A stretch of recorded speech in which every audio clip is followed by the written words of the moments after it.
ओम नमो भगवते वासुदेवाय। साधकों, हम श्रीमद् भगवद गीता के 9वें अध्याय अलौकिक ज्ञान का श्रवण कर रहे हैं। श्लोक संख्या 22 तक सुन चुके हैं। आज हम श्लोक संख्या 23 को सुनने जा रहे हैं। तो आइए, श्लोक संख्या 22 में क्या था उसमें श्री कृष्ण कह रहे थे कि देखिए, जो अनन्य भक्त मेरी सेवा में लगे रहते हैं, मेरा निष्काम भाव से भजन कीर्तन पूजन करते हैं, मैं उनका हर तरह से योग और क्षेम, मतलब उनकी जो इच्छाएं हैं और उनके पास जो है उन सब का मैं पूरी तरह से रक्षा करता हूँ। तो श्लोक संख्या आज 23 का श्रवण करेंगे, सुनेंगे।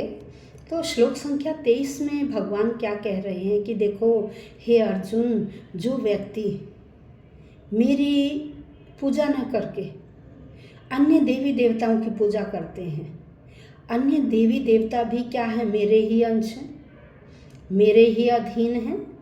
यदि वह अन्य देवी देवताओं की भी पूजा करते हैं बड़े निष्काम भाव से, तो उन्हें भी वही फल प्राप्त होगा, क्योंकि वह यह अज्ञानी होने के नाते वह यह नहीं जानते कि जिस देवी देवता की वह पूजा कर रहे हैं वह भी मैं ही हूँ।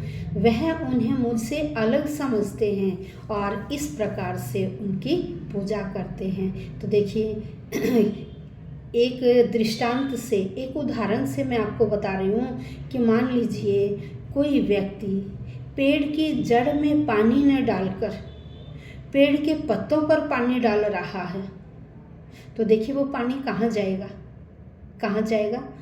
आखिरकार वह पानी जाएगा तो पेड़ की ही जड़ में। तो ऐसे ही भगवान का है, भगवान एक है, उन्हें हम अलग अलग नामों से पुकारते हैं, जानते हैं, उनकी पूजा करते हैं, उनके सेवा भाव करते हैं। इस तरह से वास्तव में भगवान एक ही हैं। वह यदि देखिए, हम एक और उदाहरण से भी समझ सकते हैं कि मान लीजिए कोई विभाग है, कोई सरकारी विभाग है, तो उस विभाग में जितने भी व्यक्ति, वो किसके नियमों का पालन करते हैं? सरकार के। भाई किसके नियमों का पालन करना पड़ेगा? सरकार। वो अपने आप तो कोई नियम बना नहीं सकते, और पालन करेंगे तो क्या होगा? उन्हें उसका फायदा होगा, उसका फायदा होगा। तो ये भी ऐसा ही है। भगवान ने कहा कि देखिए, जो अन्य देवी देवताओं के नाम से पूजा करते हैं वह भी मेरी ही है। कि जैसे एक पेड़ के पत्ते को सींचा जाए तो वो पानी कहाँ जाएगा? पेड़ की जड़ में ही। तो वास्तव में वह भगवान के पास ही पहुँचेगा। इसलिए वह यह न समझें कि मैं भगवान की पूजा नहीं कर रहा हूँ। तो उन्हें ये समझ में, ये किसकी समझ में नहीं आता? अज्ञानी व्यक्ति की। अगर कोई ज्ञानी व्यक्ति, वो तो समझ जाएगा, भाई ऊपर डाला तो भी पानी जड़ में ही जाएगा। इसलिए हम किसी भी देवता की पूजा कर लें, है तो वो भगवान की ही पूजा, तो भगवान हमें जरूर फल प्रदान करेंगे। तो आइए, श्लोक संख्या 22 तक हम श्रवण कर चुके हैं।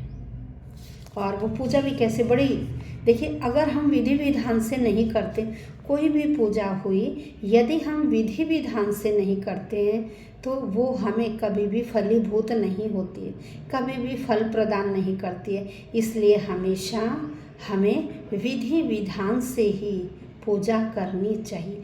कोई भी कार्य हुआ, यदि हम उसे विधि से नहीं करेंगे, नियमों के अनुसार नहीं करेंगे, तो वह कार्य हमें फल नहीं प्रदान करेगा या फल नहीं देगा।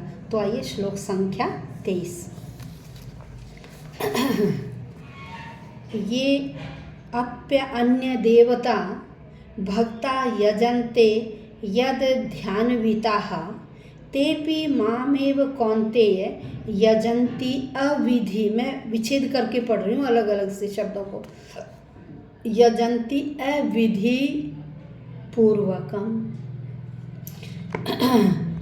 ये जो अपि भी अन्य देवता, अन्य देवताओं की भक्तगण, जो भक्तगण अन्य देवताओं की श्रद्धापूर्वक यजन्ते, यजन्ते पूजा करते हैं, यज्ञ करते हैं, उनको पूजते हैं। जो भक्तगण अन्य देवताओं को श्रद्धापूर्वक पूजते हैं, उनकी उपासना करते हैं, उनकी भक्ति करते हैं, तेपि वे भी, कह रहा वे व्यक्ति भी मामेव मुझको ही कौनते हे कुंती पुत्र यजंती पूजते हैं, वो भी मुझे ही पूजते हैं।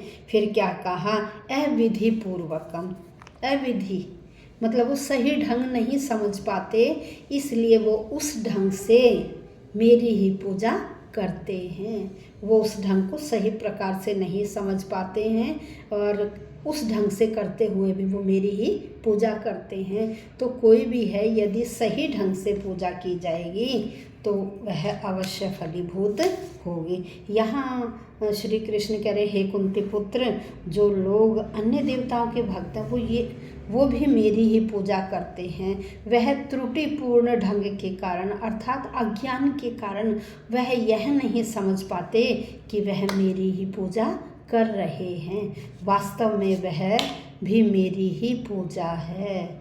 जैसे एक अभी मैंने आपको पेड़ का उदाहरण बताया कि कोई अज्ञानी व्यक्ति पेड़ के पत्ते को या टहनी को सींच रहा है, वास्तव में वो किसको सींच रहा है? पेड़ को ही तो सींच रहा है। पानी तो पेड़ की जड़ में ही जाएगा। ऐसे ही वो अलग अलग देवी देवताओं के नाम से उनकी पूजा कर रहे हैं और वह पूरी तरह से नहीं समझ पा रहे हैं कि यह पूजा भी मेरी ही है। तो इस प्रकार से श्री कृष्ण अर्जुन को बता रहे हैं। तो देखिए इस अध्याय में कितना अलौकिक, अद्वितीय ऐसा ज्ञान भरा हुआ है। यदि हम एक एक श्लोक को बहुत डीपली सोचें, बहुत गहराई से सोचें, तो एक एक श्लोक में बहुत परम ज्ञान भरा हुआ है। तो आपसे मैं यही विनम्र निवेदन करती हूँ कि जिन्होंने मेरा चैनल सब्सक्राइब नहीं किया है वो सब्सक्राइब करें, लाइक करें, शेयर करें और औरों को भी बताएं कि श्रीमद् भगवद गीता यदि आप सुनना चाहते हैं तो मेरे चैनल से वह एक एक करके मैंने स्टार्टिंग चैप्टर 1 के श्लोक संख्या 1 से लेकर अभी हम चैप्टर 9 पर पहुँचे हुए हैं।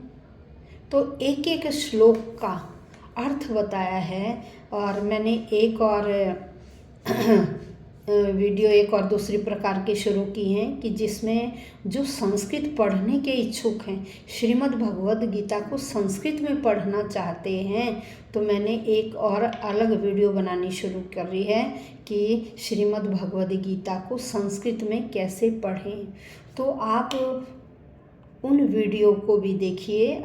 मैं संस्कृत में रीडिंग सिखा रही हूँ कि कैसे आपको संस्कृत के श्लोकों की रीडिंग करनी है। जब आपको संस्कृत श्लोकों की रीडिंग करनी आ जाएगी तो आप अपने आप ही परम आनंद का अनुभव करेंगे कि वाक्य में ही इस भाषा में कुछ विशेष ही है।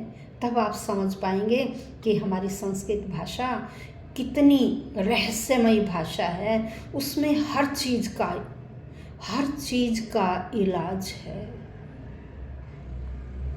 अगर संस्कृत हम सही मायने में रीडिंग करते हैं तो हमारी आधी छोटी मोटी बीमारियां तो स्वयं ही खत्म हो जाती हैं।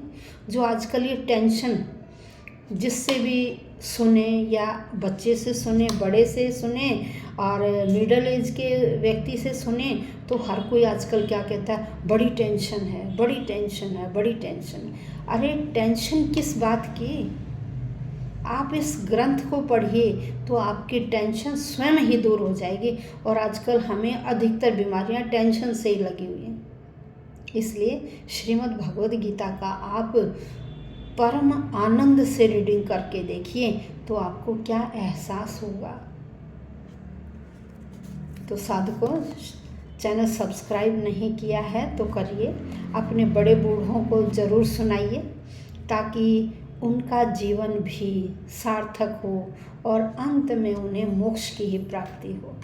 यह ग्रंथ ऐसा है, यदि इसको संपूर्ण ग्रंथ को कई बार रीड कर लिया जाए, सुन लिया जाए और इस पर आचरण किया जाए तो बहुत फायदे मिलते हैं। और हमें अपने घर में जो बड़े बूढ़े हैं ना, जब हम 18वें अध्याय पर आएंगे तो 18वां अध्याय, यदि घर में कोई बीमार व्यक्ति है, कोई भी बीमार व्यक्ति है, यदि आपने उसे सुना दिया, उसके मुख से उच्चारण करवा दिया, बार बार वीडियो सुनवाई, और जहाँ से मैं रीडिंग सिखा रही हूँ ना, जब हम 18th चैप्टर पर पहुँचेंगे रीडिंग के उसमें, तो यदि आपने बोल बोल कर एक एक शब्द उनसे बुलवाया, तो आप अपने आप ही देखेंगे कि 18वें अध्याय का क्या करिश्मा है।